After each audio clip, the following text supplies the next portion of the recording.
Good morning, good afternoon, good evening, everybody. Welcome to the Embedded Software Testing and Compliance Summit hosted by Parasoft. I'm your host today, Arthur Hicken, also known as the Code Curmudgeon. You can follow me on Twitter or whatever. See the hat? See it in the picture? I'm the guy. There you go. I'm going to turn this off for now, and you can just see my slides. Okay, so I'm going to talk about just a couple things briefly to set the stage for today. Looking at some current trends in embedded software and some of the compliance challenges and ways that you actually demonstrate compliance. A brief thing for those of you who aren't familiar with this, Parasoft, we've been around for more than 30 years. I've been there for most of them. And we've got offices all over the world, and we've won awards for all kinds of interesting things, from functional test automation to IoT security and embedded award, etc. So we've got a lot of experience in this area.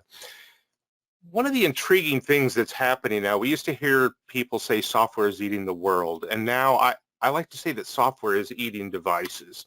When you think about, back in the ancient, deep, dark times, like in the, 50s, 40s, 30s, we had a thermometer, right? And if you had some kind of a climate control system, and it might be a furnace, and it might be a fan or an air conditioner, then you had to go click a switch, right? And there's no software involved. And then we got regular little thermostats. There's a little tiny bit of at certain temperatures. Pretty cool, not much software. Then we start to get these smart things, right? We remember smart things before IoT? The smart things had some logic in them. They had some code. It's typically to look at and fix, and, just not much to of these big IoT, right? IoT is the smart thing that connects to the internet and looks at all these other things. So it might take into account your alarm system to determine if you're home or not and whether or not the house needs to be cold. And it might take into account weather forecasts, so it knows not to allow your house to freeze, or notice at the movement of pets and make sure that your house doesn't get too cold and things like that. So all kinds of interesting things, but the amount of code has grown, if not exponentially, probably even logarithmically, right? It's crazy. We went from having no code to a couple hundred lines of code to hundreds of thousands, and in the cases of things like cars and aircraft, tens of millions of lines of code. So suddenly deliver, we're pretty easy to push out the door, and now it's quite complex.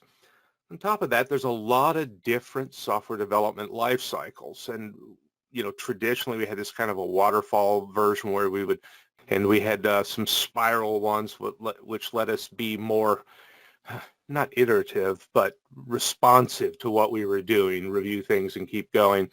And these days, Agile is, kind of pervasive everywhere. We do see it being used more and more in embedded. And it turns out, as we're going to hear from a session later today, that Agile works quite well, both embedded and specifically in safety critical industries. There used to be a lot of question that, hey, I'm waterfall, I'm doing safety critical, I've got some, a medical device, a car, an aircraft. Can I do Agile? And the truth is that, yeah, you can, and you can do the other aspects of modern development as well. And again, that's what's great about today's session. We're going to see some people doing some interesting things. One of the critical issues is to make sure when you're doing Agile and you're doing modern development systems that you make sure your tools work well in the kind of environment. Some of that's changed because of the way we leverage things like cloud builds, containerization, virtualized on-demand environments, and things like that. So sometimes it can be tricky. So make sure that your tooling works in it. We'll see some examples in a little bit. And we know that a lot of embedded falls in specific areas where there is regulation, and regulation means compliance. Someone's going to check what you're doing. Again, on the hardware side, we've been kind of used to that for quite a long time. On the software side, it's becoming more rigorous and more specific. And so there's a variety of these standards. We look at things like DO 178 for aircraft, 62508 for functional safety. We have rail guidelines. We have automotive guidelines. We have medical device guidelines as well. And there are even others, nuclear regulatory, et cetera.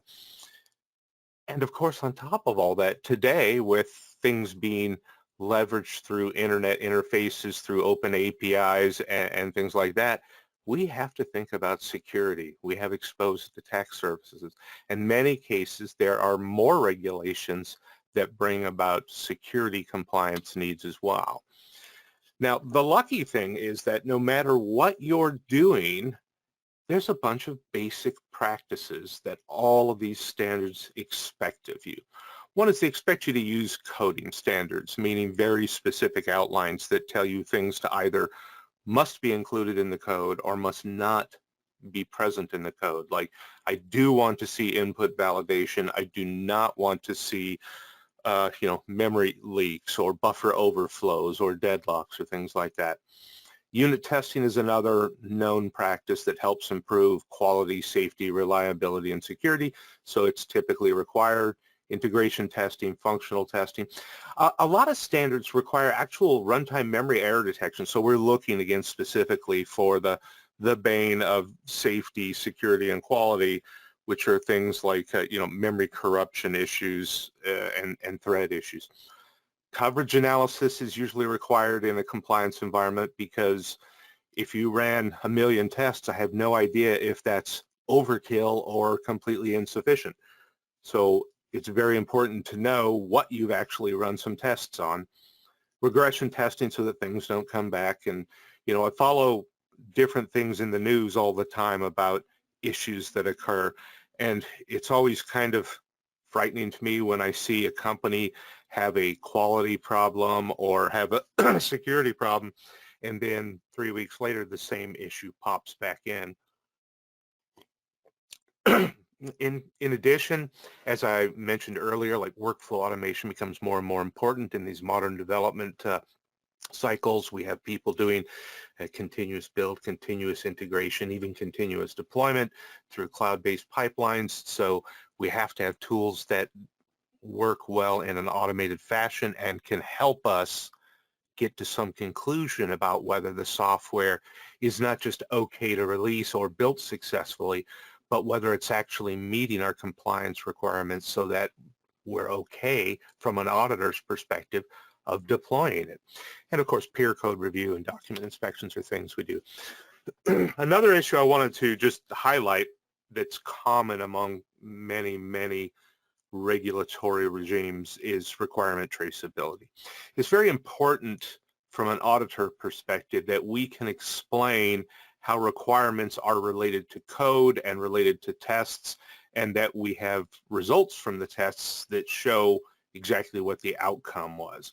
And so typically an auditor has the ability to pull one of those threads from any direction. Here's source code. Why did it get built? Where are the requirements for it? Where are the tests for it? Where's the results of the last time that you ran the tests? And they might ask that same question from the requirements level. Where's all the associated code, et cetera? Or look at a test run and say, where's the code that goes with these tests? So it's important when you're going to get into a compliance regime that you have a way to very quickly that you understand how all these things are connected. And we'll look at some ways to do that today. One of the things that help you demonstrate compliance are dashboards. You can sort of screen capture them and hand them off. We have in our demo, we'll show a little bit of this today, but we do have a reporting system that has all these usual, you can drag and drop and highlight and change and reconfigure various widgets that show you things. Here I'm looking at a MISRA 2012 compliance dashboard. So I know instantly that I'm not in compliance, but I can see how many violations and what kind and in what parts of the code they're in, et cetera. So it helps me drive toward compliance. And there's some reports specifically that are interesting, right? How many things did I do and what didn't I do and where are my deviations? I need an enforcement plan. This is one of those interesting things. I need to be able to explain to an auditor what particular things I did. For example, in static analysis, what checkers did I turn on in order to meet that particular guideline or requirement in a standard. So you have to produce. One of the things that we've done, whether it's MISRA or security or whatever, we've actually have the ability to remap our checkers so that they're using IDs that are native to your compliance environment. So if you look there at that next to last column on the right, you'll see this MISRC 2012 41A, 41B, 41C, etc. So the checkers that underlie that might have, bizarre, obscure names like PB-DB-TRS, but we've relabeled them here to fit the standard. And the same checkers, when used in FDA, might have a different label on them so that you understand what it is as it relates to the guidelines. We also have a variety of different out-of-the-box safety configurations, both from a dashboard perspective like we saw, as well as from a static analysis perspective. So we have, FDA things, Joint Strike Fighter, DO 178, AUTOSAR, MISRA, modern C rules, safety and security standards like CWOWASP, et cetera. Now, the cool thing is, from a compliance perspective, again, I don't want to turn, I want to give them reports and make them go away. So we have this nifty little download PDF button that you get from those dashboards. It'll let you pull in one click all of the reports that you need. So that painful compliance environment where you spend time saying, hey, who did this? What was the map for the static analysis rules? Where are the deviations? How can I show what I did? Where's the results of the last run? I have this little guy at the top. I think of it as compliance nirvana, right? I have exactly what I need, so I'm not stressing out and wasting time. So from an embedded testing perspective, we have a pretty interesting set of capabilities to help you, and you'll see some of them in use today by our customers and partners. Static analysis, runtime analysis, unit test, functional and non-functional testing, and service virtualization as well, which is really important for end-to-end testing when you get into the IoT world, where, as we saw with the thermostat, suddenly I'm connected to a whole bunch of services, and some of them might be my own, some might be third party, and some of them might be easy to test, and some of them might not. I presume that PayPal would take a bad view of the world if I suddenly started hammering giant transactions at them to test. So it's great to be able to isolate things as well. We've partnered with a lot of different tools in this space so we can work well in your cloud-based deployments, your modern deployments. We worked well with all of the major builds tools, GitHub, Jira's, things around keeping track of requirements and bugs, et cetera. So again, we'll see that during the demo a little later today. But just, in summary, software is spreading rapidly in the embedded world and growing. And again, when I say rapidly, I don't even mean linear or exponential, but far faster than that. And modern development work can work well with regulations and safety, and in fact can be a huge improvement over what you're doing today. It turns out that you can benefit from Agile and modern techniques.